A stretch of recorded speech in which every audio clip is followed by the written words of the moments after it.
দর্শকবৃন্দ, আমরা আছি আজকে থাইল্যান্ডের ব্যাংককে ফার্টিলিটি সেন্টারে। কেন থাইল্যান্ডের ফার্টিলিটি এখন বিশ্বজুড়ে আপনার খুবই সমাদৃত এবং মানুষ সেফ ফার্টিলিটির জন্য কেন মানুষ থাইল্যান্ডকে চুজ করে।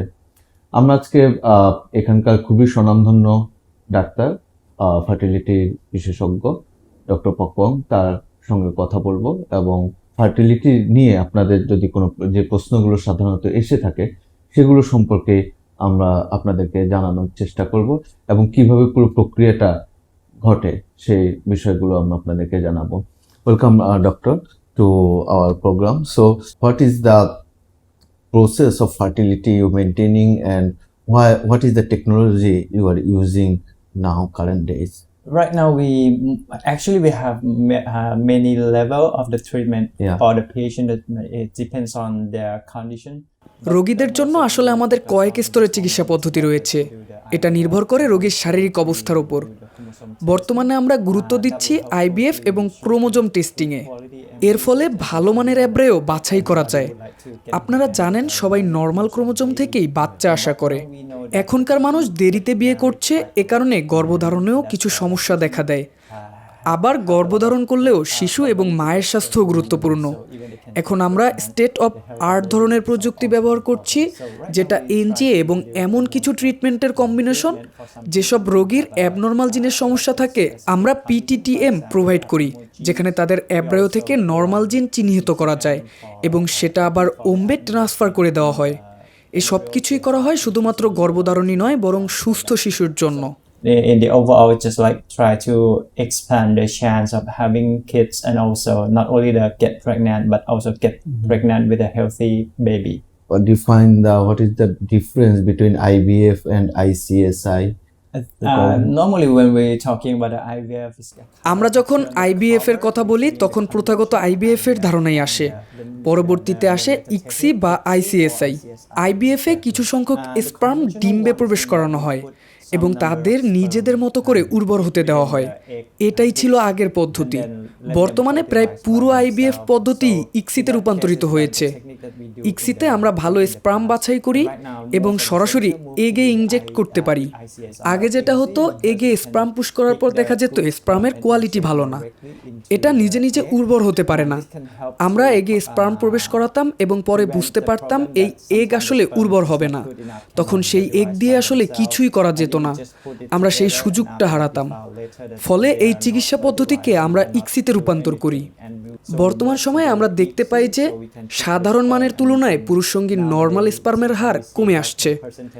ইক্সির মাধ্যমে গুণগত মানের স্পার্ম বাছাই করা সম্ভব এবং সরাসরি আমরা এটা এগে প্রবেশ করাতে পারি এবং নিশ্চিত হতে পারি যে সুস্থ স্পার্মের মাধ্যমে এগ উর্বর হচ্ছে। make you very sure that the egg has been fertilized with the sperm.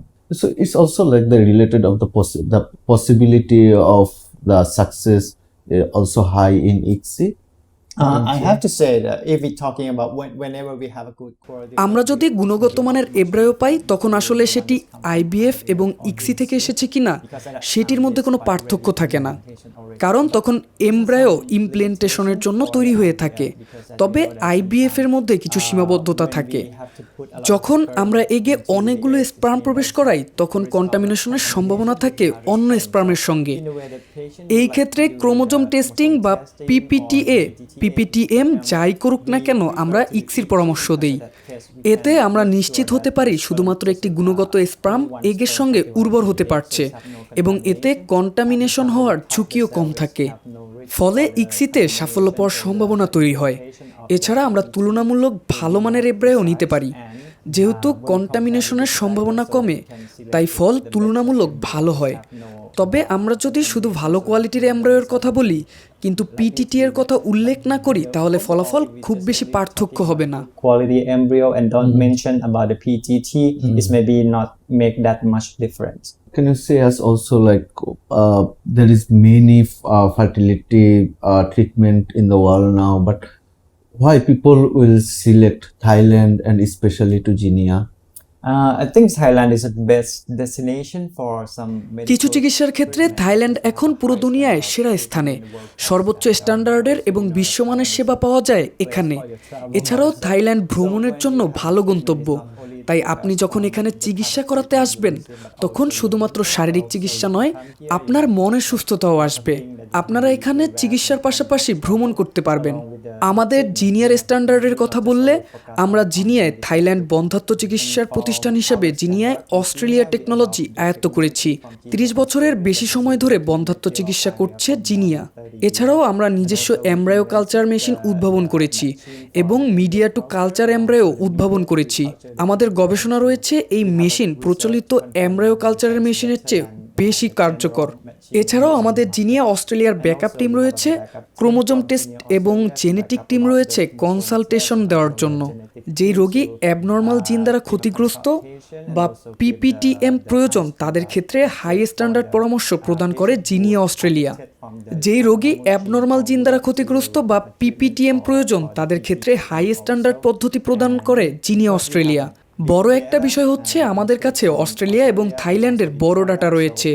এই ডাটা খুব গুরুত্বপূর্ণ আমাদের রোগীদের জন্য চিকিৎসা নির্ধারণের জন্য। apply to our patients, so we think that we can choose the best shots for the patient. তো যেটা উনি বললো যে শুধুমাত্র থাইল্যান্ড কিন্তু মানে বিশ্বজুড়ে অবশ্যই থাইল্যান্ড সমাদৃত চিকিৎসার জন্য। এছাড়া একটা বিষয় হচ্ছে যে থাইল্যান্ড শুধুমাত্র আপনার চিকিৎসার জন্য না, থাইল্যান্ড ঘোরার জন্য, আপনার সময় কাটানোর জন্য অবশ্যই ভালো জায়গা। সো এই ধরনের লম্বা সময়ে ট্রিটমেন্টে যখন আপনারা আসবেন, of course Thailand is a good, মানে ভালো জায়গা, প্লেস ফর আপনার নিজেকে সুস্থ রাখার জন্য। Could you tell us, like, if someone like wants to take the, if some couple wants to do their treatment, the fertility treatment in Thailand, what kind of preparation they need for their mentally when they want to take this kind of long treatment?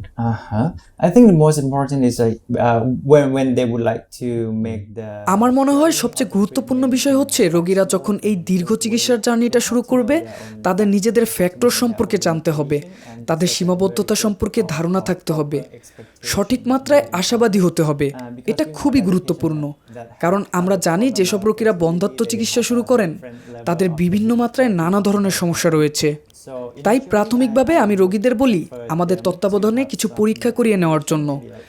নিজেদের দেশেই এগুলো করতে পারেন তারা। এতে তারা আমাদের শারীরিক অবস্থার তথ্য দিতে পারবেন।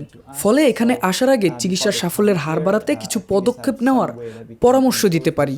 তাই এখানে আসার আগে যখন তারা ভালো প্রস্তুতি, সঠিক মাত্রার আশা এবং যে চিকিৎসা তারা নিতে যাচ্ছে তার সম্পর্কে সম্যক ধারণা থাকলে চিকিৎসা চলাকালীন সময়ে তাদের মানসিক স্বাস্থ্য ঠিক থাকে। দিন শেষে এই জার্নিটা তাদের জন্য সহজ হবে।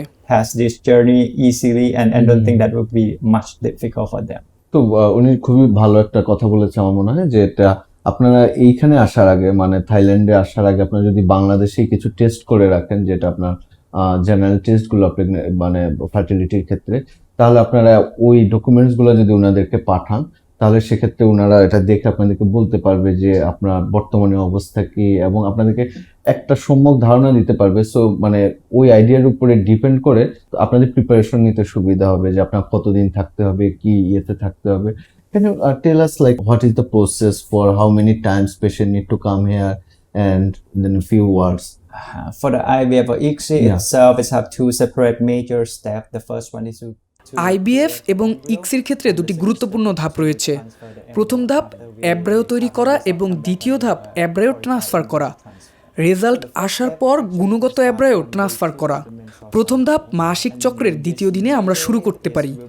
এগের মধ্যে এই অ্যাব্রায়ো সিমুলেট করার পর বড় হতে 10 দিন পর্যন্ত সময় লাগতে পারে। অনেক রোগীর ক্ষেত্রে এটি বেশি বা কম সময় লাগতে পারে। এটা ফলিকল এবং এগ ডেভেলপমেন্টের উপর নির্ভর করে। এরপর অ্যাব্রায়ো কালচারের জন্য রেডি হয়ে গেলে তারা দেশে ফিরে যেতে পারে। আমরা তাদের ইমেইল লিংক পাঠিয়ে দেই, এতে তারা নিজেরাই অ্যাব্রায়ো বৃদ্ধি পর্যবেক্ষণ করতে পারেন। শুধুমাত্র লেখা তথ্যের ওপর ভরসা করতে হবে না। এরপর ভালো মানের অ্যাব্রায়ো ট্রান্সফার করা হচ্ছে দ্বিতীয় ধাপ। নিজের দেশেই প্রথম 2 সপ্তাহ ওষুধ সেবন করতে হবে। তখন আমরা ইভালুয়েট করব অ্যাব্রায়ো ইমপ্ল্যান্টেশনের জন্য তৈরি কিনা। এরপর অ্যাব্রায়ো ট্রান্সফারের জন্য রোগী আসবেন। প্রথম ধাপে 2 সপ্তাহের মতো থাকতে হবে, দ্বিতীয় ধাপ হয়তো 5 দিন।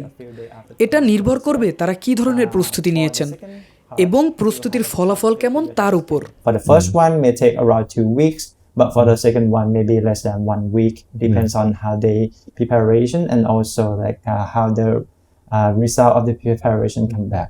তো ডাক্তার যেটা বললো যে আপনারা যদি দেশ থেকে প্রথমে আপনাদের পেপারস গুলো পাঠান, ওনারা দেখে আপনাদেরকে বলবে যে কবে আসতে হবে। Thank you doctor, thank you to give us Thank you very much. Time, thank you so much.